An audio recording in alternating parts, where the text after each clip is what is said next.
कहानी की शुरुआत में हमें कहानी का मेन प्रोटैगनिस्ट यूकी दिखाया जाता है, जिसे देखकर हमें पता चल जाता है कि वो काफी शांत रहने वाला इंसान है। वो ज्यादा बोलता नहीं है, पर इस जगह पर यूही जो कि उसकी बचपन की दोस्त है, वो उससे काफी ज्यादा बातें करने की कोशिश कर रही होती है, जिसकी सारी बातों का यूकी हाँ में जवाब दे रहा था। इन्हीं सब के बीच में हम देखते हैं कि क्लासरूम के बीचों बीच एक अजीब सा मैजिक पोर्टल दिखाई देने लगता है। उस पोर्टल को देखकर यूकी अजीब सी स्माइल करता है, मानो यूकी को इस पोर्टल के बारे में पहले से पता हो। उसके बाद हम देखते हैं कि वो मैजिक पोर्टल क्लासरूम के सारे बच्चों को दूसरे ही वर्ल्ड में समन कर देता है, जहां पर जाते ही वो बच्चे देखते हैं कि कुछ डीमंस उनके ऊपर हमला करने आ रहे हैं।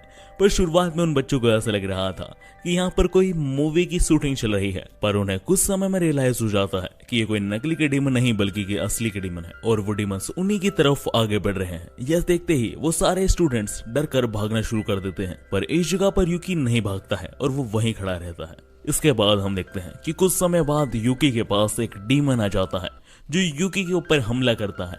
पर इस समय पर यूही यूकी के पास जाती है यह सोचकर कि वो उसे धक्का देकर बचा लेगी, पर इस जगह पर वो डीमन काफी तेजी से हमला करता है। पर इस जगह पर हैरानी की बात यह होती है कि यूकी अपना सिर्फ एक ही उंगली से उस डीमन के हमले को रिफ्लेक्ट कर देता है। इसके बाद यूही यूकी को लेकर भागने लगती है। इस जगह पर यूकी का ध्यान बार बार डीमंस पे ही जा रहा था। इसी बीच वहां पर एक लड़की आ जाती है और वो यूही और यूकी से कहती है, आखिर तुम इतनी देरी क्यों कर रही हो, यहाँ से जल्दी भागो, तुम्हारी जान को खतरा भी हो सकता है। और इस जगह पर हम देखते हैं कि यूकी उस लड़की को देखकर ऐसा प्रिटेंड कर रहा था जैसे मानो वो उस लड़की को पहले से ही जानता है। इसी के साथ हम देखते हैं कि वो लड़की सीधा जाकर डीमंस का सामना करने लगती है। इसी सीन को दिखाते हुए हमारी कहानी कुछ समय आगे बढ़ती है और हमें एक डिस्टीनिया किंगडम को दिखाया जाता है। इसके बाद हम उसी किंगडम के किंग कैसल को देखते हैं और उसी कैसल के अंदर हम सारे समन स्टूडेंट को देखते हैं जो अर्थ से इस वर्ल्ड में आए हैं। इस जगह पर उस किंगडम के किंग और क्वीन भी प्रेजेंट होते हैं। इस जगह पर बच्चों को कुछ समझ नहीं आ रहा था कि आखिर हो क्या रहा है और आखिर डीमंस कैसे हो सकते हैं, कि इसी बीच किंग आगे आकर उन्हें सब कुछ एक्सप्लेन करने लगते हैं। किंग उन्हें कहते हैं, आप सब प्रोडिजी ऑफ हीरो हैं इस किंगडम के, आप सबको यहाँ पर इसलिए समन किया है ताकि आप हमारी मदद कर सकें। इंसानों और डीमंस के बीच की लड़ाई में हमारी समन में कोई गलती नहीं है, आप सब में से कोई ना कोई एक हीरो ऑफ प्रोडिजी होगा। किंग के बाद क्वीन भी आकर उन सबको समझाती है कि आगे हीरो ऑफ प्रोडिजी क्या है। क्वीन बताती है उन्हें कि आज से कई साल पहले भी कुछ लोगों को अर्थ से यहाँ पर समन किया गया था स्पेशल मैजिक स्पेल की मदद से, जिस स्पेल की मदद से सिर्फ वही लोग टेलीपोर्ट होते हैं जिनमें से किसी एक के पास डीमन लॉर्ड को डिफीट करने का पोटेंशियल होता है। ऐसा ही पिछली बार हुआ था जब कुछ लोगों में से एक ऐसा हीरो समन हुआ था जिसने अकेले ही कई सारे किंगडम के डीमन लॉर्ड का खात्मा किया था। इतना ही नहीं, उसने आखिरी डीमन लॉर्ड जो कि सबसे पावरफुल डीमन लॉर्ड है उसे भी कड़ी टक्कर दी थी। इन्हीं सारी बातों के साथ क्वीन उन्हें यह भी बताती है कि ये वर्ल्ड कोई मामूली वर्ल्ड नहीं है, ये एक फैंटेसी वर्ल्ड है। इस वर्ल्ड में मैजिक एग्जिस्ट करता है, डीमंस एग्जिस्ट करता है, सुपर पावर्स एग्जिस्ट करती है, सुपर ह्यूमन ड्रैगन सब कुछ एग्जिस्ट करता है। तो आप सब चिंता मत कीजिए, आप सब भी काफी ताकतवर हैं इस वर्ल्ड में। आप सब अगर ट्रेनिंग करेंगे तो आप बहुत ताकतवर बन जाएंगे और काफी ज्यादा लेवल का मैजिक इस्तेमाल कर पाएंगे। तो आप डरिए मत कि आप मामूली इंसान हैं। इसी के साथ क्वीन ये भी कहती है कि प्लीज हीरोज हमारा साथ दीजिए, हमने आपको यहाँ पर इसीलिए बुलाया है। इस जगह पर क्वीन की बातें सुनकर सारे बच्चे विचार विमर्श करने लगते हैं कि आखिर उन्हें क्या करना चाहिए इस जगह पर। कि इसी बीच यूकी मन में कहता है, इस वर्ल्ड का समय स्लो चलता है नॉर्मल वर्ल्ड के मुकाबले।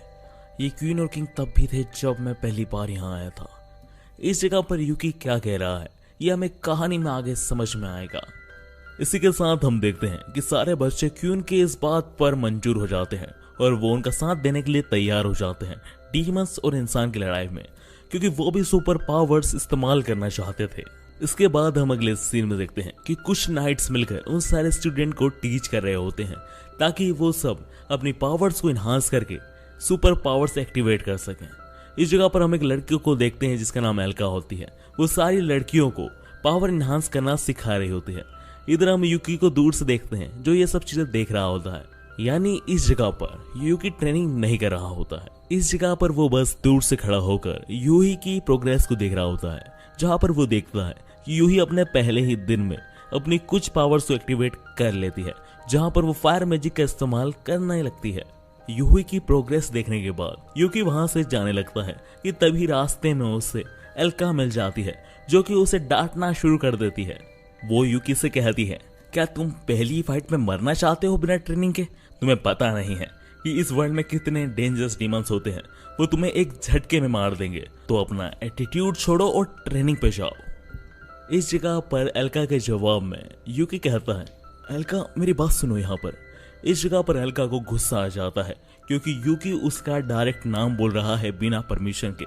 इवन वो उसकी मैजिक टीचर है जो उसे मैजिक सिखाने वाली है। इसलिए एल्का यूकी से कहती है कि मैं तुम्हारी टीचर हूँ और साथ में तुमसे बड़ी भी हूँ एज में, तुम मुझे रिस्पेक्ट देकर बात करो। इस जगह पर यूकी एल्का से कहता है, एल्का मुझे पहचानो, मेरे मैजिक ऑरा से पहचानो, मैं कौन हूँ? तुम मुझे पहचान नहीं रही हो क्या? और दूसरी बात, मेरी एज तुमसे ज्यादा है, बस इस बॉडी में छोटी है। इस जगह पर एल्का यूकी की बात पर बिल्कुल विश्वास नहीं करती कि आखिर ये लड़का क्या कह रहा है। और साथ ही में वो यूकी से कहती है कि पहली बात तुमने बदतमीजी की है, और दूसरी बात अगर तुम जल्द से जल्द ट्रेनिंग पर वापस नहीं चले मेरे साथ तो मैं तुम्हारे साथ जबरदस्ती करूंगी। एल्का की इस बात पर यूकी कहता है, मुझे भूलने की गलती तो तुम्हें मिलनी चाहिए, तो अच्छा ठीक है, तुम कोशिश करके देखो मुझे हराने की। इस जगह पर एल्का भी गुस्से में थी, इसलिए वो सीधा यूकी पर हमला कर देती है। पर इस जगह पर हैरानी की बात यह थी कि यूकी एक आम इंसान होने के बावजूद भी इजीली नाइट को डोज कर देता है और उसके बम पर लकड़ी से मारता है। और ये अश्लील हरकत करने के बाद वो एल्का से कहता है, अब तो तुम्हें याद आ ही गया होगा कि मैं कौन हूँ। यूकी की इस हरकत के जस्ट बाद ही एल्का सीधा यूकी के पैरों में आकर गिर जाती है और कहती है, सॉरी सेसुसामा, मैं आपको इस चेहरे में पहचान नहीं पाई। गाइस, इस जगह पर मैं आपका कंफ्यूजन क्लियर कर दूं।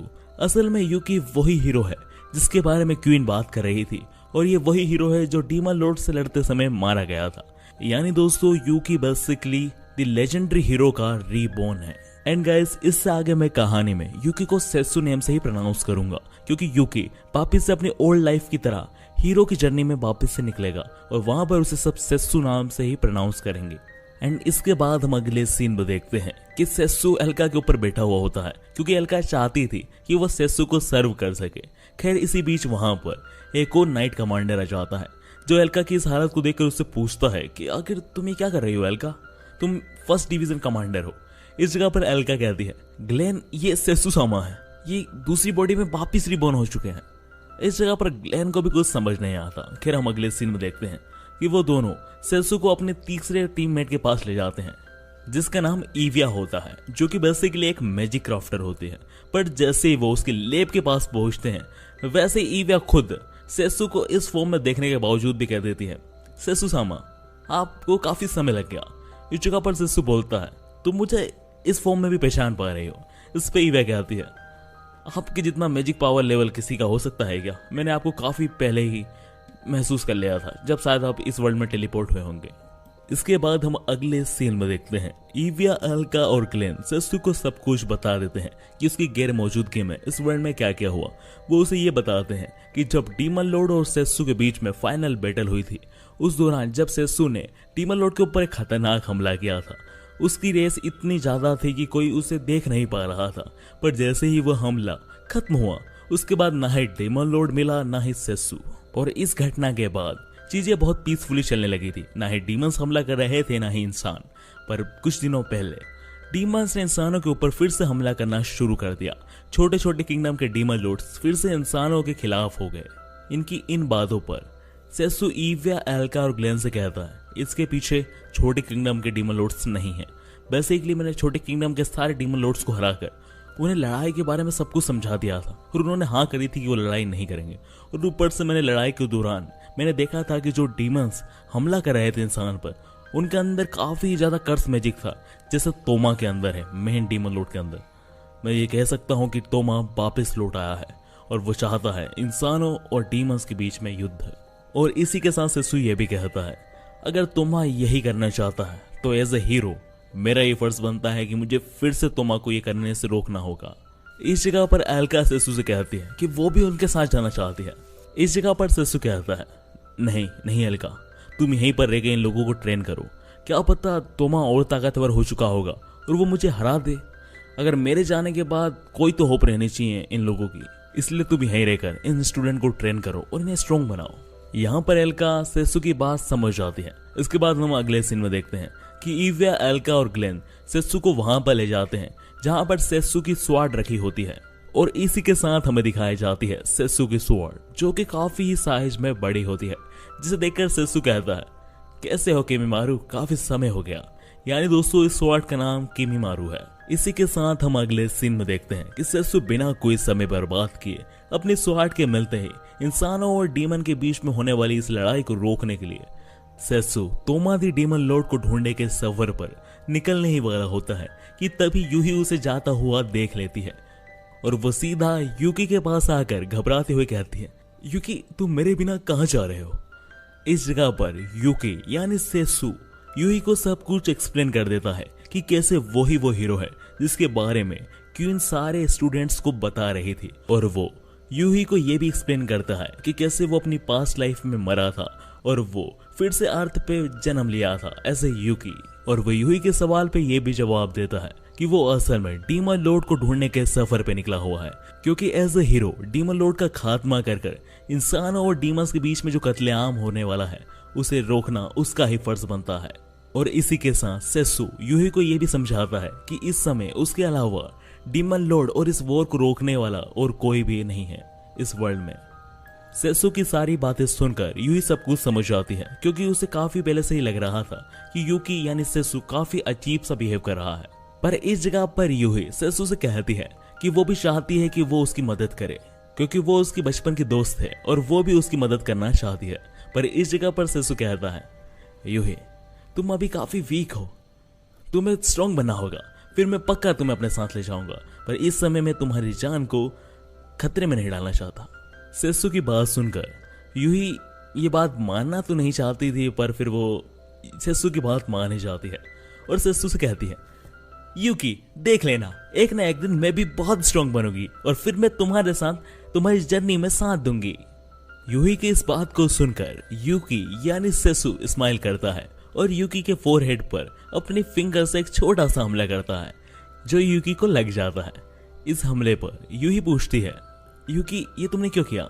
यूही के सवाल पर सेसु कहता है, जिस दिन तुम इस हमले को इसलिए डॉज कर पाओगी यूही, उस दिन मैं समझ जाऊंगा कि मेरी बचपन की दोस्त यूही ताकतवर बन चुकी है और अब वो मेरे साथ मेरे सफर पे साथ देने के लिए तैयार है।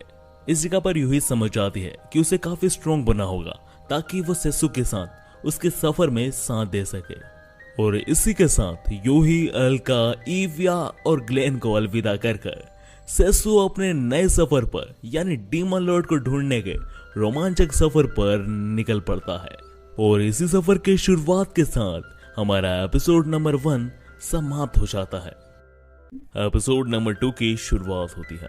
एपिसोड की शुरुआत में हम एक रूरी नाम की लड़की को देखते हैं जो अपने दादाजी को किसी से बार्गेनिंग करते हुए देख रही थी। इस जगह पर हम देखते हैं कि वो और कोई नहीं, सेसु के पुनर्जन्म वाला ही वर्जन होता है। इस जगह पर सेसु कुछ खरीदना चाह रहा था पर रूरी के दादाजी नहीं मान रहे थे। इस जगह पर वो कह रहे थे कि क्राफ्टमैन का प्राइड ही उनके लिए सब कुछ होता है और वो हर कोई चीज पैसों में तो नहीं बेचने वाले हैं। इस जगह पर रूरी दादाजी से पूछती है, आप इनसे लड़ क्यों रहे हैं। इस जगह पर दादाजी कहते हैं कि ये मेरे बिजनेस में इंटरफेयर कर रहा है। इस जगह पर सेसु कहता है, कुछ ऐसी बात है क्या। इसके बाद सेसु कई सारी सोने की मुद्रा निकालकर रूरी के दादाजी के टेबल पर रख देती है। इस जगह पर रूरी के दादाजी सोने की मुद्रा देखते से ही 1 मिनट में अपना सारा प्राइड भूल जाते हैं और सीधा सेसु जो ब्रोच मांग रहा था उन्हें दे देते हैं। इस जगह पर रूरी अपने दादाजी से पूछती है, आप तो कह रहे थे कि ये क्राफ्टमैन के लिए उसका प्राइड ही सब कुछ होता है। रूरी के इस सवाल पर रूरी के दादाजी कहते हैं कि मुझे पता था कि वो एक काफी अमीर इंसान है, वो मुझे पे कर देगा, इसलिए मैं उससे बार्गेनिंग कर रहा था। ये क्राफ्टमैन की एक स्किल है। रूरी के दादाजी रूरी को यह समझा रहे होते हैं कि इसी बीच हमारा सीन शिफ्ट होता है और हम अगले सीन में देखते हैं कि रूरी के दादाजी गुजर चुके हैं। जिसके बाद हम देखते हैं कि रूरी अपने घर से निकल चुकी है और वो निकलते हुए कहती है, मुझे अपने दादाजी की आखिरी काम को पूरा करना होगा, उन्होंने मेरे पर विश्वास किया है। इसके बाद हम देखते हैं कि रूरी हॉर्स कार्ट में बैठकर आधी रात में कहीं जा रही होती है। रूरी सफर में आगे बढ़ रही होती है कि इसी बीच रूरी का घोड़ा बीच रास्ते में रुक जाता है, जिसे देखकर रूरी कहती है, ऐसा मत करो, प्लीज आगे बढ़ो। रूरी घोड़े को आगे बढ़ने के लिए मना रही होती है कि इसी बीच एक वाइल्ड डीमन रूरी की कार्ट पर हमला कर देता है, जिसकी वजह से रूरी की कार्ट का काफी सारा सामान बाहर गिर जाता है। इस जगह पर रूरी भी कार से दूर गिर जाती है। रूरी जिस प्रोडक्ट को डिलीवर करने जा रही थी वो उससे कुछ दूर ही गिरा था, इसलिए वो उसके बॉक्स को जल्दी से उठाती है और रिलीव करती है और कहती है अच्छा वो ये बॉक्स को कुछ हुआ नहीं, वरना दादाजी का आखिरी काम अधूरा रह जाता। इस जगह पर जैसे ही वो मुड़ती है तो वो देखती है कि वो जंगली सुअर का डीमन बहुत ही करीब होता है उसके और उसे बस मारने वाला होता है। कि इस जगह पर रूरी एज ए बिजनेसमैन उससे मोल भाव करने लगती है और कहने लगती है कि तुम मुझसे कुछ पैसे ले लो और इस चीज को सेटल करते हैं, मुझे बाहर कर तुम्हें कुछ नहीं मिलेगा, मैं बहुत छोटी सी बच्ची हूँ और मेरा मांस इतना टेस्टी भी नहीं है, तो मैं तुम्हें कुछ पैसे दे देती हूँ। पर इस जगह पर ऑब्वियस सी बात थी कि डीमन को पैसे से कोई मतलब नहीं होता और वह सीधा रूरी पर हमला करने के लिए आगे बढ़ता है। पर तभी वहां पर सेसु आ जाता है और वो उस डीमन का खात्मा कर देता है। सेसु डीमन का खात्मा करने के बाद रूरी से पूछता है हेलो तुम्हें कुछ हुआ तो नहीं ना, चोट तो नहीं लगी? जिस पर रूरी कहती है हाँ मुझे कुछ नहीं हुआ और तुमने मुझे बचाया है, तुम्हें पैसे चाहिए ना? रूरी के सवाल पर सेसु कहता है नहीं मुझे नहीं चाहिए पैसे, मैं बस साइड से जा रहा था तो मैंने सोचा कि तुम्हें बचा लूं, और वैसे भी तुम पैसे से डीमन के साथ बार्गेनिंग कर रही थी। वाह। इसी बीच रूरी फिर से सेसु से कहती है तुम्हें पैसे चाहिए ना, पक्का बताओ, क्योंकि मेरे दादाजी कहा करते थे कि पैसा एक ऐसी चीज है जो किसी भी चीज को सेटल कर सकता है, तो अगर तुम्हें पैसे चाहिए तो मैं तुम्हें पे कर सकती हूँ। इस जगह पर रूरी की सारी बातों को सेसु इग्नोर कर रहा था कि इसी बीच रूरी सेसु की शक्ल को देखकर उसे ऐसा लगता है कि सेसु कहीं ना कहीं वही फॉर्मर हीरो से मिलता है जिसे डीमन लॉर्ड से लड़ाई की थी और वो दादाजी के यहाँ पर ब्रोच खरीदने आया था। पर इस जगह पर रूरी सोचती है कि फॉर्मर हीरो की एज काफी ज्यादा थी और वो तो वैसे भी मर चुके हैं, तो ये वो नहीं हो सकते, इसलिए वो इन सब बातों को इग्नोर करती है और वो खड़ी होती है। पर इस जगह पर सेसु वहां से जाने लगता है, पर इस जगह पर रूरी रोने लगती है और वह सेसु से कहने लगती है कि प्लीज मुझे सी पोर्ट तक छोड़ दो प्लीज, काफी डीमंस है यहाँ पर। अब इस जगह पर सेसु छोटी सी बच्ची को देखकर मान जाता है और हम अगले सीन में देखते हैं कि सेसु रूरी के साथ उसके सफर में साथ दे रहा है। इसके बाद हम अगले सीन में देखते हैं कि रूरी सी पोर्ट पर पहुंच जाती है और वो वहां पर अपनी हायर की गई शिप के कैप्टन से पूछती है कि अब हम यहाँ से डीमन किंगडम की तरफ कब आगे बढ़ेंगे। इस जगह पर उसका कैप्टन कहता है नहीं, तुम्हारे पैसे तुम वापस ले लो, बट मैं डीमन किंगडम नहीं जाने वाला, क्योंकि वहां पर इंसानों और डीमन के बीच में वॉर चल रही है और मैं वहां पर अपनी जान नहीं देना चाहता। इस जगह पर तो रूरी को रोना ही आ जाता है, क्या वो क्या करे, उसने जो बोट हायर की थी वो तो वहां जाने के लिए तैयार ही नहीं है। पर इतनी जल्दी रूरी हार नहीं मानती और वो सी पोर्ट पर खड़े सारे शिप्स के ओनर से पूछती है कि वो उन्हें पे कर देगी, क्या वो कोई भी डीमन किंगडम जाने के लिए तैयार है। पर उसे हर जगह से निराशा ही मिलती है, कोई भी उसे डीमन किंगडम ले जाने के लिए तैयार नहीं था वॉर के कारण। रूरी को इतनी मेहनत करते हुए देखकर सेसु कहता है लगता है मुझे कुछ करना पड़ेगा। इसी बीच हम देखते हैं कि रूरी के पास कुछ सिपाही जाते हैं और वह रूरी से उसकी आईडी कार्ड, मर्चेंट वगैरह वगैरह पूछने लगते हैं। इस जगह पर रूरी एकदम प्रोफेशनल की तरह अपना आईडी कार्ड और अपने मर्चेंट के बारे में सब कुछ बता देती है। फिर इस जगह पर वो सिपाही रूरी को ठगना चाहते थे, उन्हें वो एक छोटी लड़की लग रही थी जिससे वो काफी पैसे ठग सकते हैं, इसलिए वो रूरी से कहते हैं हम सिपाही इतनी मेहनत करते हैं वॉर में तुम्हें सुरक्षित रखने के लिए, और तुम सब मर्चेंट बस पैसे कमाने की सोचते हो वॉर के दौरान भी। और यह कहते हुए उन सिपाही में से एक सिपाही रूरी का बैग छीनने की कोशिश करता है और वो कहता है कि हमें इस बैग में सस्पिशियस चीजें दिख रही हैं, हमें इसमें से कुछ सामान लेना है। इस जगह पर रूरी वो बैग देने के लिए तैयार नहीं थी, क्योंकि उसने इतना सफर सिर्फ इस बैग के अंदर जो सामान है उसे डिलीवर करने के लिए किया है। जब सिपाही देखते हैं कि रूरी डर नहीं रही है और उन्हें बैग नहीं दे रही है तो वो रूरी के साथ जबरदस्ती करने लगते हैं। पर इस जगह पर सही समय पर सेसु हो जाता है और वो उन सिपाही में से एक सिपाही का हाथ पकड़कर कहता है क्या तुम्हारे पास परमिशन है ऐसे किसी भी छोटी सी बच्ची का बैग चेक करने के लिए। इस जगह पर सिपाही कहते हैं इससे तुम्हें क्या करना, हम जो चाहें वो कर सकते हैं। इस जगह पर सेसु कहता है मैं एक गार्ड हूं और इस लड़की की सुरक्षा करना मेरा काम है। इस जगह पर वो सिपाही तलवार निकालकर सेसु को डराने की कोशिश कर रहे थे, वो सोच रहे थे एक गार्ड ही तो है क्या ही कर लेगा। पर इस जगह पर सेसु भी अपनी स्वाट को निकालने लगता है। इस जगह पर सिपाही ये भी देखते हैं कि काफी भीड़ इकट्ठी हो गई है और अगर यहाँ पर उन्होंने लड़ाई की और अगर वो हार गए तो उनकी बहुत बेइज्जती होगी, इसलिए वो खुद तो डर रहे होते हैं। पर वो सेसु को डराते हुए कहते हैं इस बार तुम्हें माफ कर रहे हैं, पर अगली बार तुमने हमारी इंक्वायरी में दखल अंदाजी की तो तुम्हें जेल में डाल देंगे, 2 कौड़ी के गार्ड।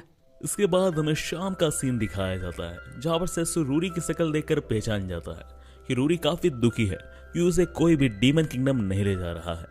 इस जगह पर सेसु रूरी से कहता है मैं तुम्हारी मदद कर सकता हूँ रूरी डीमन किंगडम पहुंचने के लिए, पर मेरी एक शर्त है कि तुम्हें आज रेस्ट करना होगा क्योंकि तुम बहुत ज्यादा थक चुकी हो, तुम पिछले 2 दिन से सोई नहीं हो। इस जगह पर ये सेसु की कंडीशन होती है रूरी की हेल्प करने के लिए, इसलिए रूरी ना चाहते हुए भी सेसु की बात मान लेती है। इसके बाद हम अगले सीन में देखते हैं कि रूरी और सेसु सो रहे होते हैं एक होटल में, पर इस जगह पर सेसु की कंडीशन कुछ खास अच्छी नहीं लग रही थी। लग नहीं रहा था कि वो सो भी पा रहा है कि इसी बीच सेसु को कुछ फुटस्टेप सुनाई देती हैं जो कि कई सारे लोगों की होती है और वो होटल में एक साथ आ रहे हैं एक ग्रुप की तरह। और फिर हम देखते हैं कि ये ग्रुप नाइट्स का होता है जो यहाँ पर रूरी और सेसु को ही ढूंढने आए हैं। वो यहाँ पर कहानी बनाते हैं कि उन्हें ऐसा लग रहा है कि सेसु और रूरी डीमन के स्पाई हैं, और वो ये कहकर मैनेजर से रूरी और सेसु के रूम की चाबी ले लेता है। पर इस जगह पर सेसु भी सब कुछ समझ चुका था। नाइट्स उसे और रूरी को छोटे केस में फंसाकर जेल में डालना चाहते हैं, इसलिए सेसु रूरी को पकड़कर होटल की खिड़की से कूदकर भाग जाता है। पर इस जगह पर नाइट्स भी इतनी जल्दी पीछा नहीं छोड़ते और वो भी उनका पीछा कर रहे होते हैं। पर इस जगह पर सेसु ने टेकल कर भाग रहा होता है, पर एक जगह पर आकर डेड एंड हो जाता है जहाँ पर सेसु और रूरी के लिए भागने के लिए कोई जगह नहीं होती। आगे समुद्र होता है और पीछे नाइट्स, इसलिए नाइट्स सेसु और रूरी से कहते हैं अब तुम्हारे पास भागने की कोई जगह नहीं है। अच्छा यही होगा कि हमसे माफी मांगकर अपने आप को सरेंडर कर दो, ये करोगे तो क्या पता कम टॉर्चर करे हम तुम्हें। इस जगह पर सेसु इनकी बातों पर कोई ध्यान नहीं देता और वो रूरी को पकड़ता है और सीधा समुद्र में कूद जाता है।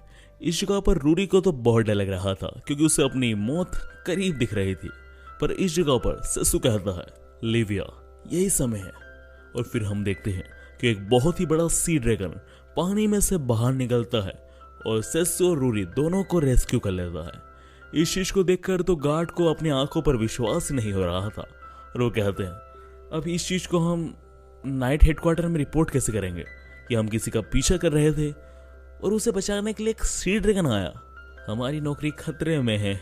इधर दूसरी तरफ रूरी और सेसु डिमोनिक किंगडम की तरफ आगे बढ़ रहे थे। इस जगह पर रूरी को कुछ समझ नहीं आ रहा है कि आखिर हो क्या रहा है और सेसु कौन है, पर रूरी खुश थी कि वो डिमोनिक किंगडम जा पा रही है। सेसु और रूरी का डिमोनिक किंगडम की तरफ सफर दिखाते हुए I summon in another world as a pro hero का एपिसोड नंबर 2 खत्म हो जाता है। एपिसोड की शुरुआत होती है। एपिसोड की शुरुआत में हम देखते हैं कि सेसु आराम से बैठकर लिविया और एक स्क्विड मॉन्स्टर के बीच की लड़ाई देख रहा था। इस जगह पर सेसु को ऐसे आराम से बैठकर उसकी लड़ाई और पिटाई होता हुआ देखकर लिविया सेसु से कहती है कि ऐसे आराम से बैठो मत, मेरी मदद करो यहाँ पर आकर।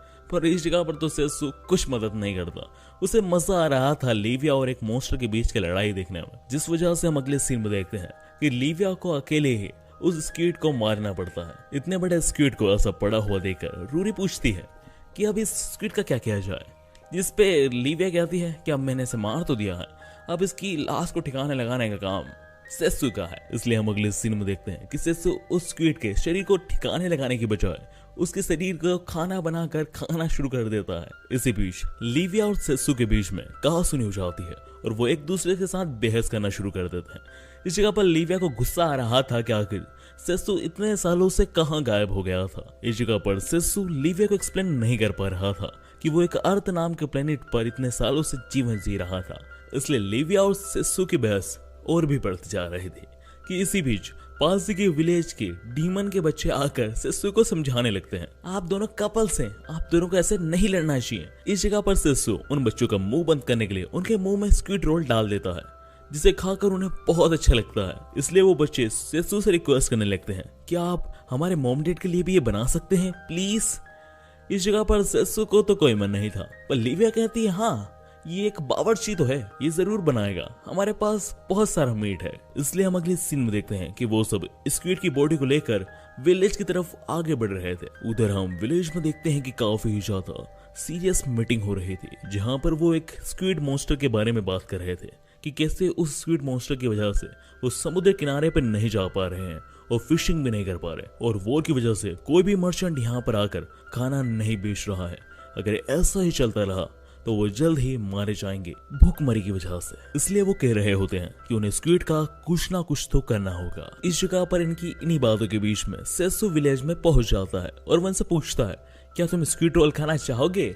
इस जगह पर जैसे वो सारे विलेजर्स स्क्विड मॉन्स्टर को ऐसा मरा हुआ देखते हैं, वो बहुत ही ज्यादा हैरान हो जाते हैं। और फिर हम रात में देखते हैं कि सारे विलेजर्स रात में पार्टी कर रहे होते हैं, क्योंकि स्क्विड मॉन्स्टर के मरने की वजह से उनकी काफी बड़ी समस्या सोल्व हो चुकी है। और इसी के साथ उनका पार्टी में खाना वेस्ट नहीं हो रहा था, क्योंकि वो पार्टी में भी स्क्विड मॉन्स्टर की बॉडी से बना हुआ खाना ही खा रहे होते हैं। इनकी इसी पार्टी के बीच में हम विलेज से काफी दूर एक पहाड़ पर एक पर्सन को देखते हैं, जो कि एक डीमन होता है। और वो विलेज में होता हुआ शोरगुल को देखकर और कैंप फायर को देखकर उसे ऐसा लगता है कि इंसानों ने उस विलेज पर हमला कर दिया है और उन्होंने उस विलेज के सारे लोगों को बंदी बना लिया है।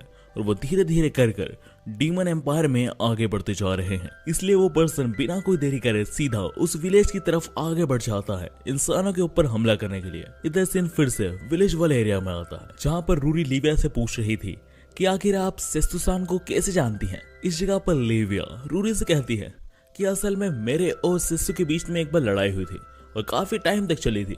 इसके बाद हम दोनों के बीच में समझौता हो गया और तब से हम साथी हैं। असल में इस जगह पर लिविया झूठ बोल रही थी। असल में जब सेसु और लिविया के बीच में लड़ाई हुई थी, तब सेसु ने सिर्फ एक पंच में ही लिविया को धराशाही कर दिया था। इसलिए वो कहती है कि अगर मैं रूरी को बताऊंगी कि ओशन की क्वीन सिर्फ एक पंच में एक इंसान से हार गई, तो मेरी इज्जत क्या रहेगी। इसलिए लिविया रूरी से झूठ बोल देती है। इधर वो पर्सन जिसका नाम वॉइड है, वो भी पार्टी वाली जगह पर आ जाता है और वो वहां पर देखता है कि विलेज पर कोई हमला नहीं हुआ है, बल्कि विलेजर्स तो पार्टी कर रहे हैं और पता नहीं क्या चीज खा रहे हैं। इस जगह पर वॉइड को कोई आइडिया नहीं होता है कि वो सब एक स्क्विड मॉन्स्टर का मीट खा रहे हैं।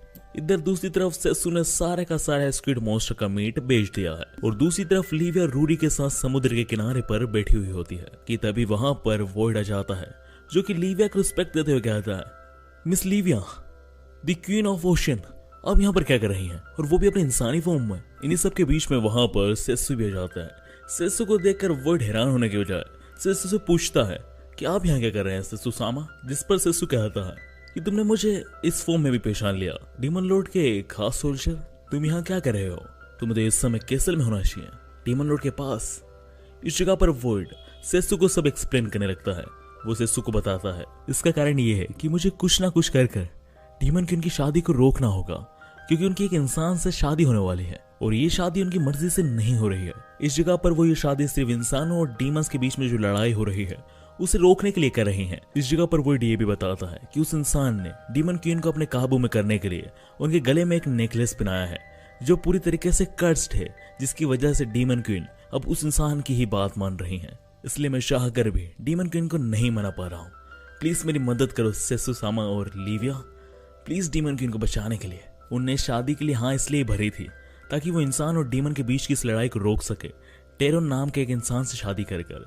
वॉइड की बात सुनकर सेसु वॉइड से पूछता है क्या टेरोन इतना ज्यादा शक्तिशाली है कि उसके कहने पर वो रुक जाएगी और खत्म हो जाएगी। इस पर रूरी सेसु को बताती है कि टेरोन कोई शक्तिशाली या फिर सुपर ह्यूमन या फिर कोई मैजिशियन नहीं है, बल्कि वो एक मर्चेंट है। इवन समुद्र में 90% जो शिप चलती हैं उसमें वो ही कारोबार करता है, इसलिए उसके पास बहुत पैसे हैं। इस जगह पर वॉइड कहता है हाँ, वो अपने पैसों की मदद से वॉर को रुकवा सकता है। और इतना ही नहीं, अगर किसी किंगडम का किंग टेरोन की बात मानने से इनकार कर देगा तो टेरोन अपने कनेक्शन की वजह से उस किंगडम में जाने वाले सारे मर्चेंट्स को वहां जाना बंद कर देगा, जिसकी वजह से उस किंगडम की पूरी इकोनॉमी धराशायी हो जाएगी और वहां के लोगों को भूखा मरना पड़ेगा। इसलिए टेरोन इस वॉर को रुकवा सकता है। इसलिए डीमन क्वीन अपनी मर्जी के बिना ही उस इंसान से शादी कर रही है।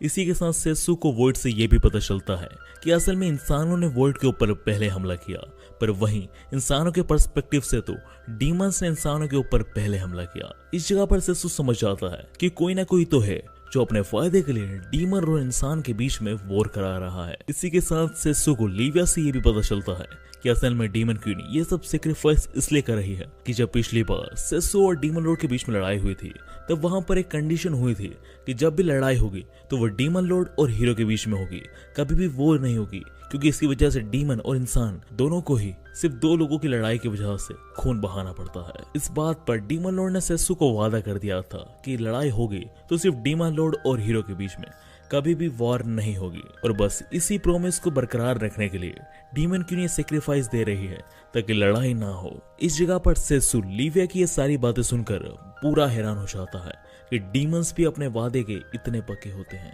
इसलिए सेसु डिसाइड करता है कि वो डीमन की उनकी हेल्प जरूर करेगा। इसके बाद हम देखते हैं कि लिविया और सेसु डीमन क्वीन के कैसल की तरफ आगे बढ़ जाते हैं और इसी सीन को दिखाते हुए I summon in another world as a hero का एपिसोड नंबर 3 भी समाप्त हो जाता है।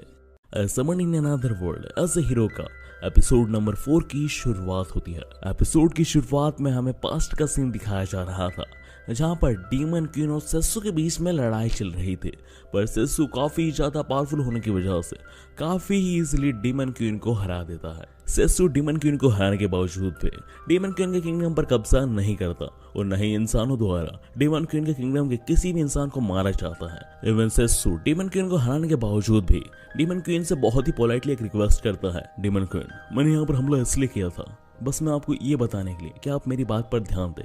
अगर मैं आपसे सिंपली कहता तो आप मेरी बातों पर ध्यान नहीं देती, इसलिए मैंने ये हमला किया, इस लड़ाई को जीता। मैं आपसे सिर्फ यहाँ पर इतना कुछ करके सिर्फ ये कहने आया हूँ कि इंसानों और डेमन के बीच में लड़ाई नहीं होनी चाहिए, ये वॉर नहीं होनी चाहिए, क्योंकि इस लड़ाई में बहुत सारे लोग मरते हैं, डीमंस भी मरते हैं और इंसान भी। तो मैं ये चाहता हूँ कि इंसान और डीमन पीसफुली रहें, इसलिए मैं आपसे रिक्वेस्ट करता हूँ कि प्लीज़ लड़ाई को रोक दें। और बस मैं इस लड़ाई के बदले यही चाहता हूँ, मैं इस जीत के बदले यही चाहता हूँ कि आप वादा करें कि आप पीस को बरकरार रखें, आप लड़ाई नहीं करेंगे और आपकी तरफ से कभी भी इंसानों के ऊपर हमला नहीं होगा। इस जगह पर डीमन क्वीन सेसु से वादा कर देती हैं कि वो कभी भी इंसानों के ऊपर हमला नहीं करेंगे। इस वादे की वजह से डीमन क्वीन का भी काफी फायदा होता है, क्योंकि उनके किंगडम के लोग अब लड़ाई की बजाय अपनी घर गृहस्थी और किंगडम को डेवलप करने के ऊपर लगे होते हैं। ऐसे ही कुछ साल बीत जाते हैं, पर अचानक से इंसानों की तरफ से डीमन के ऊपर हमला हो जाता है। इस जगह पर बस डीमन क्वीन अपने आप को प्रोटेक्ट करने के लिए ही अपने सोल्जर्स को भेजती है, उनका कोई मकसद नहीं होता है इंसानों के ऊपर हमला करने के लिए। पर इस जगह पर वॉर का माहौल बनता जा रहा था और डीमन क्वीन को समझ नहीं आ रहा था कि आखिर वो सेसु के वादे को बरकरार कैसे रखेंगी। पर इसी बीच वर्ल्ड का बिगेस्ट मर्चेंट टेरर वहां पर आकर डीमन क्वीन के सामने एक प्रस्ताव रखता है कि आप मुझसे शादी कर लीजिए, मैं इस लड़ाई और इस वॉर को यहीं रुकवा दूंगा, इससे डीमंस का भी फायदा होगा और इंसानों का। अगर आप चाहती हैं इस वॉर को रोकने का तो आपको मुझसे शादी करनी ही होगी। इस जगह पर डीमन क्वीन के पास कोई इशारा नहीं था और उनके दिमाग में कोई ऐसी चीज भी नहीं थी कि बिना लड़े वो इस वॉर का खात्मा कैसे करेंगी। इसलिए वो टेरर के इस प्रस्ताव पर मान जाती हैं और कहानी इसी के साथ पास्ट से प्रेजेंट में आती है, जहां पर हम देखते हैं कि इन्हीं सारी वजहों की वजह से आज डीमन क्वीन को टेरर से शादी करनी पड़ रही होती है। मेरे सेरेमनी के दौरान टेरर सारे डीमन से कहता है जो वहां पर सेरेमनी में अटेंड होते हैं कि आज से मैं तुम्हारा न्यू डीमन लॉर्ड बनूंगा और तुम्हारी डीमन क्वीन मेरी एक स्लेव होगी और अब से तुम मुझे सर्व करोगे, मैं हूं तुम्हारा नया डीमन लॉर्ड। इस जगह पर टेरर के जितने भी उद्देश्य होते हैं वो सब डीमंस को पता होते हैं, पर वो फिर भी कुछ नहीं कर सकते क्योंकि डीमन क्वीन खुद चाहती है टेरर से शादी करना। इसके बाद हम शादी में देखते हैं कि टेरर डीमन क्वीन के लिए एक कर्स नेकलेस लाया था जो पूरी तरीके से कर्स मैजिक से भरा हुआ था। इस कर्स नेकलेस की मदद से टेरर डीमन क्वीन को अपने काबू में करना चाहता था और वो ऐसा ही करने जा रहा था। वो डीमन क्वीन को अपने हाथों से वो नेकलेस पहनाने ही वाला था कि तभी जहां पर ये सेरेमनी हो रही थी वहां की खिड़की तोड़कर सेसु आ जाता है और सेसु डीमन क्वीन से कहता है, एक डीमन क्वीन सफेद कपड़ों में काफी अजीब लग रही है। इनकी इन्हीं बातों के बीच में टेरन सेसु से कहता है, हे तुम कौन हो। इस जगह पर सेसु टेरन की तरफ बहुत गुस्से से देखता है जिससे टेरन बहुत भयभीत हो जाता है और टेरन कहता है, हमला करो बेवकूफो, ये मुझे जान से मार देगा, इसे यहाँ से जिंदा मत जाने देना। इस जगह पर टेरन के सारे सिपाही सेसु के ऊपर हमला करने के लिए आगे बढ़ते हैं, पर जैसे ही वो हमला करते हैं लिविया वहां पर आ जाती है और वो अकेले ही इन सारे सिपाहियों को संभाल लेती है। इन्हीं सब सिपाहियों के बीच में एक सिपाही काफी स्ट्रोंग होता है और वो काफी डार्क मैजिक जानता था। इस जगह पर वो लिविया के ऊपर हमला करता है जो काफी असरदार लग रहा था। इस जगह पर वो ये भी कहता है, सी क्वीन लिविया काफी स्ट्रोंग है आप, पर आप लैंड पे मुझे नहीं हरा सकेंगी। और यह कहकर वो सीधा लिविया के ऊपर एक जानलेवा हमला करता है, पर उस हमले से सेसु लिविया को बचा लेता है। इसके बाद वो गार्ड सेसु से कहता है, मैंने सोचा नहीं था कि द हीरो ऑफ जस्टिस सेसु डीमन किंगडम में मिलेगा। यानी इस जगह पर वो गार्ड सेत्सु की आइडेंटिटी बहुत पहले से ही पहचान गया था। अब इस जगह पर सेत्सु उस गार्ड के ऊपर हमला करता है, पर वो गार्ड काफी डोज करता है और उन दोनों के बीच में काफी लड़ाई चलती है। पर इस जगह पर सेत्सु समझ चुका था कि वो गार्ड अपने फुल पोटेंशियल में लड़ाई नहीं कर रहा है, इसलिए वो उस गार्ड से पूछता है, आखिर तुम जीतने की कोशिश क्यों नहीं कर रहे हो? तुम बस मेरे हमले को डोज कर रहे हो या फिर अनदेखा कर रहे हो? इस जगह पर वो गार्ड कहता है, द हीरो सेत्सु, मैं तुमसे लड़ना नहीं चाहता, मैं बस यहां से जाकर अपने मास्टर को तुम्हारे बारे में बताना चाहता हूँ। इस जगह पर सेत्सु उससे उसके मास्टर के बारे में पूछता है, पर वो अपने मास्टर के बारे में कुछ नहीं बताता और वो वहां से दीवार तोड़कर भाग जाता है। उसके जाते ही हम देखते हैं कि डीमन क्वीन सीधा जाकर सेत्सु से गले लग जाती है। इस जगह पर वो काफी खुश थे कि सेत्सु उन्हें इतने सालों में भी नहीं भूला है और वो इतने सालों बाद भी उनकी मदद करने आया है। इस जगह पर वो सेत्सु से ये भी पूछती है कि तुम इतने सालों से कहाँ गायब हो गए थे? इवन इंसानों को भी नहीं पता था कि उनका हीरो कहाँ गया है। इस जगह पर सेत्सु कहता है, ये काफी कॉम्प्लिकेटेड स्टोरी है, फिर कभी बताऊंगा। Demon queen diesel. इसके बाद हम देखते हैं कि जैसे ही सेत्सु उन सिपाहियों के पास जाता है जिन्हें लिविया ने हराया था, और जैसे ही वो उन सिपाहियों को छूने वाला होता है वैसे ही वो सारे सिपाही गायब हो जाते हैं, जिसे देखकर सेत्सु कहता है कि ये इतनी ज्यादा पावर सिर्फ तोमा के पास है। कैसे असल में तोमा वही डीमन लॉर्ड है जो सबसे ज्यादा स्ट्रॉन्ग डीमन है, जिससे लड़ते समय सेत्सु अर्थ पर समन हुआ था। इस जगह पर सेत्सु समझ जाता है कि असल में तोमा गुस्सा है सेत्सु से, क्योंकि सेत्सु ने धीरे धीरे करके छोटे छोटे डीमन किंगडम के डीमन लॉर्ड्स को हराकर डीमन और इंसानों के बीच में पीस स्टेब्लिश कर दिया है, जो कि सबसे बड़े डीमन लॉर्ड को बिल्कुल अच्छा नहीं लग रहा है, क्योंकि डीमन लॉर्ड बेसिकली लड़ाई ही चाहता है। इसलिए सेत्सु समझ जाता है अगर उसे छोटी छोटी लड़ाइयां रोकनी है तो उसे बड़े शिकार यानी तोमा द डीमन लॉर्ड को हराना होगा। उसके हारते ही डीमन और इंसान के बीच में लड़ाई पूरी तरीके से बंद हो जाएगी और पीस मेंटेन हो जाएगा। इस जगह पर डीमन क्वीन डिजल कहती है कि सेत्सु, वैसे तो मैं एक डीमन हूँ, पर अगर मेरी जरूरत पड़े या फिर मदद की जरूरत पड़े तो मुझे जरूर याद करना, मैं तुम्हारी मदद जरूर करूंगी। इसके बाद हम अगले सीन में देखते हैं कि सेत्सु उस किंगडम को अलविदा कर आगे बढ़ने जा रहा था, क्योंकि उसे तोमा को ढूंढकर उससे लड़ाई में जीतना है। इस जगह पर सेत्सु से डीमन क्वीन कहती है, तुम आगे कहाँ जाने वाले हो? इस जगह पर सेत्सु डीमन क्वीन से कहता है कि मैं बीस्टमैन के पास जाऊंगा। अब इस वर्ल्ड में बीस्टमैन क्या चीज है वो हमें कहानी में आगे पता चलेगा। इस जगह पर डीमन क्वीन कहती है, इतनी जल्दी बीस्टमैन के पास जाना सही रहेगा? इस जगह पर सेत्सु कहता है, हाँ मुझे चीजें जल्दी करनी होगी, क्योंकि तोमा बिल्कुल भी कमजोर नहीं है।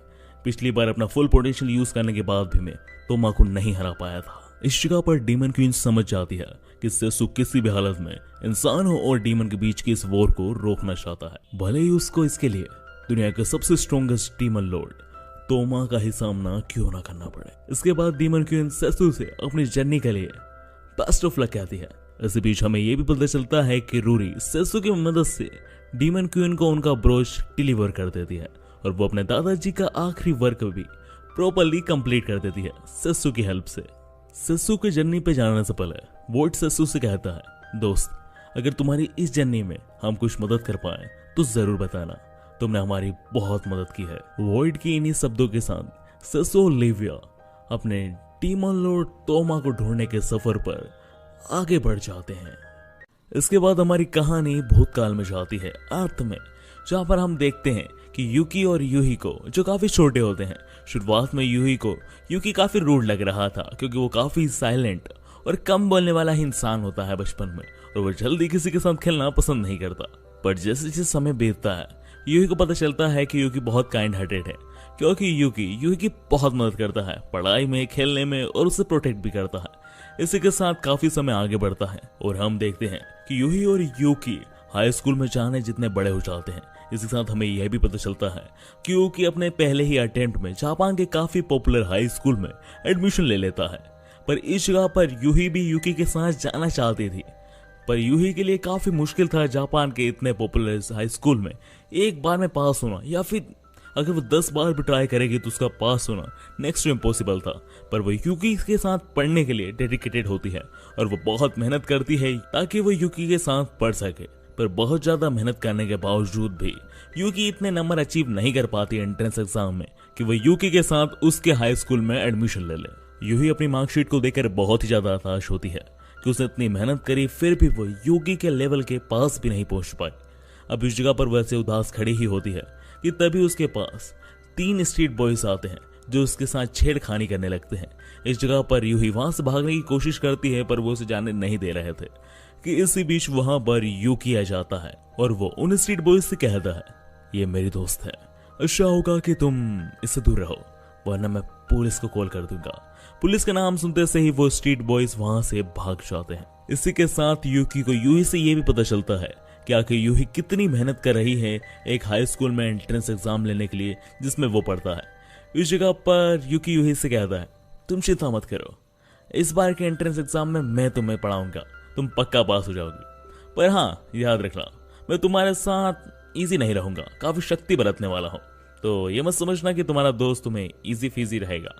इस जगह पर यूही कहती है, बिल्कुल, मैं तुम्हारे साथ स्कूल जरूर जाऊंगी। इसी के साथ हमें यूही की मन की बातों से ये भी पता चलता है कि वो यूकी को बहुत पसंद करती है और वो उसके लिए कुछ भी कर सकती है। और ऐसा ही कुछ पसंद में भी हो रहा था, जहां पर यूही दूसरे वर्ल्ड में आकर काफी ज्यादा प्रैक्टिस कर रही थी ताकि वो अपने मैजिक लेवल को इंक्रीज कर जैसे तैसे कर यूकी के लेवल तक पहुंच सके, यानी सेसु के लेवल पर, ताकि जब भी यूकी यानी सेसु की डीमन लॉर्ड से लड़ाई हो तब वो उसको प्रोटेक्ट कर सके और उसका साथ दे सके। और हमें यूही की मेहनत दिखाई भी देने लगती है क्योंकि उसका मैजिक लेवल बाकी जो बच्चे समन होकर आए थे उनसे काफी ज्यादा बढ़ चुका था।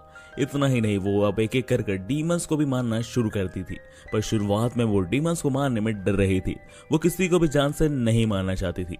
पर समय के साथ वो डीमंस को मारना भी सीख चुकी थी, पर इस जगह पर भी वो डीमंस को पूरी तरीके से जान से नहीं मार रही थी। वो बस डीमंस को इतना इंजर्ड कर देती थी कि ताकि वो किसी को हानि ना पहुंचा सके। वो किसी को भी अभी भी जान से तो नहीं मार सकती। यानी इस तरफ यूही पूरी मेहनत कर रही है यूकी का आने वाले समय में साथ देने के लिए। वो काफी ज्यादा मेहनत कर रही है अपने मैजिक लेवल को इंक्रीज करने में। इस जगह पर हम देख चुके हैं कि यूही यूकी को जो प्रॉमिस करी थी, यानी सेसु को, कि मैं स्ट्रॉन्ग बनूंगी और तुम्हारा साथ दूंगी, उसके लिए वो बहुत ही ज्यादा मेहनत कर रही है। इसी के साथ हम दूसरी तरफ देखते हैं कि सेसु और लीविया अपने सफर पर आगे बढ़ रहे हैं। अभी इस जगह पर लीविया काफी ज्यादा आलसी दिख रही थी, जिसे देखकर सेसु लीविया से पूछता है, आखिर तुम जर्नी की शुरुआत में तो काफी एक्साइटेड थी, आखिर अब क्या हुआ? जिस पर लीविया कहती है कि मैं इतनी ज्यादा दूर तक ट्रेवल करती हूँ और ऊपर से तुम सिर्फ मेरे ऊपर बैठे रहते हो, मैं तो तुम्हारे लिए एक ट्रांसपोर्ट टूल बन गई हूँ पानी के बीच में। आज मैं जब तक इस ट्रांसपोर्ट टूल पर बैठी हूँ मैं रिलैक्स करने वाली हूँ। लीविया के इन शब्दों के साथ हमारी कहानी आगे बढ़ती है, पर कुछ सफर तय करने के बाद कार्ट वाला रुक जाता है और इस जगह पर हमें पता चलता है कि इनके कार्ट में कुछ 2 न्यू पैसेंजर आए हैं। इस जगह पर जैसे ही उन पैसेंजर्स में से एक पैसेंजर अपने मुंह पर रखा कपड़ा हटाता है तो सेसु उसे पहचान जाता है और उससे कहता है, एलिस, आखिर तुम यहाँ क्या कर रही हो? इस जगह पर लीविया भी शौक होकर सेसु से पूछती है, आखिर तुम इस लड़की को कैसे जानते हो सेसु सामा? लीविया के इस सवाल पर सेसु रिवील करता है कि जब वो अपनी ओरिजिनल बॉडी यानी सेसु सामा दी हीरो की बॉडी में था, जब एलिजा और कोई नहीं इसकी स्टूडेंट थी। इस जगह पर एलिजा भी सेसु से सवाल पूछती है, सेसु सामा आप कहाँ थे? मैंने आपको इतना ढूंढने की कोशिश की, आपके बारे में किसी को कुछ नहीं पता था। एलिजा के सवाल पर सेसु ये नहीं बताता है कि वो अर्थ नाम के एक प्लेनेट पर टेलीपोर्ट हो चुका था। वो उससे कहता है बस वो रास्ता भटक गया था। इस जगह पर सेसु एलिजा से ये पूछता है कि आखिर तुम यहाँ क्या कर रही हो और ये लड़की कौन है? इस जगह पर एलिजा बताती है कि वो यहाँ पर एक विलेज में ठहरी हुई है। इस जगह पर सेसु एलिजा से पूछता है, आखिर तुम विलेज में क्या कर रही हो? इस जगह पर एलिजा हमें बताती है कि वो कई दिनों से सफर तय कर रही थी, जिसकी वजह से वो काफी ही ज्यादा थक चुके थे और वो डिसाइड करती है कि वो पड़ोस के ही विलेज में ठहरेगी। पर उस जगह पर उसे एक लड़की से पता चलता है कि उसे इस विलेज को जल्द से जल्द छोड़ देना चाहिए, क्योंकि इस विलेज पर कभी कभी ड्रैगन का हमला होता है। इसलिए वो लड़की एलिजा से कहती है कि मैं आपकी फिक्र करती हूँ, इसलिए अगर आप अपनी जान बचाना चाहती हैं तो आपको यहाँ से चले जाना चाहिए, क्योंकि उस ड्रैगन ने मेरे भाई की भी जान ले ली। इस जगह पर एलिजा डिसाइड करती है कि वो यहाँ से नहीं जाएगी, क्योंकि वो एक एडवेंचर है और उसे यहाँ पर रुक कर ड्रैगन का सामना करना चाहिए, जो कि एक एडवेंचर का सपना होता है। वो इसी के साथ विलेज में एक आखिरी बची हुई लड़की को भी बचाना चाहती थी उस ड्रैगन से, इसलिए वो डिसाइड करती है कि वो यहीं रुकेगी और ड्रैगन का सामना करेगी। इसके बाद हम अगले सीन में देखते हैं कि एलिजा ने ड्रैगन से लड़ने के लिए पूरा इंतजाम और प्रिपरेशन कर रखी होती है।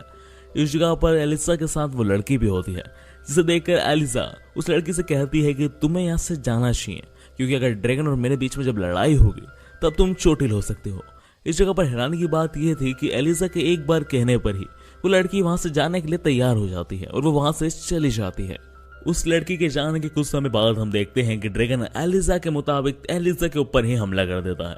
इस जगह पर एलिजा ने ये सब पहले से ही प्लान कर रखा था, इसलिए वो अपनी प्रिपरेशन की मदद से ड्रैगन के ऊपर कूद जाती है और वो उस ड्रैगन के हाथ में स्वॉर्ड घुसा देती है, जिसकी वजह से ड्रैगन काफी चोटिल हो जाता है। वो एलिजा को नीचे फेंक कर वहां से भाग जाता है। इस जगह पर वो ड्रैगन काफी तेजी से उड़कर वहां से चला जाता है, इसलिए एलिजा उसका पीछा नहीं कर पाती।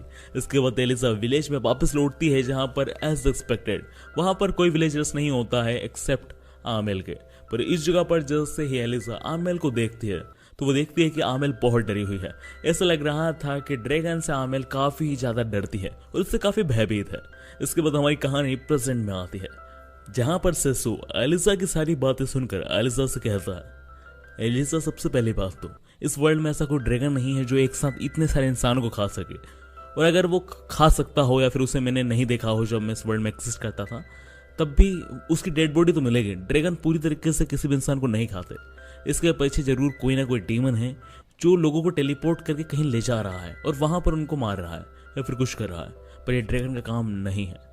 सेसु की इस बात को सुनकर एलिजा सेसु से पूछती है, मास्टर आपको क्या लगता है अगर इसके पीछे ड्रैगन नहीं है तो इतने सारे लोग गायब कहां हो रहे हैं? इस जगह पर सेसु के बजाय द जीनियस लेविया जवाब देती है और वो कहती है, सेसु मुझे लगता है कि इस जगह पर ज़ॉम्बी अपोकलिप्स हुआ है।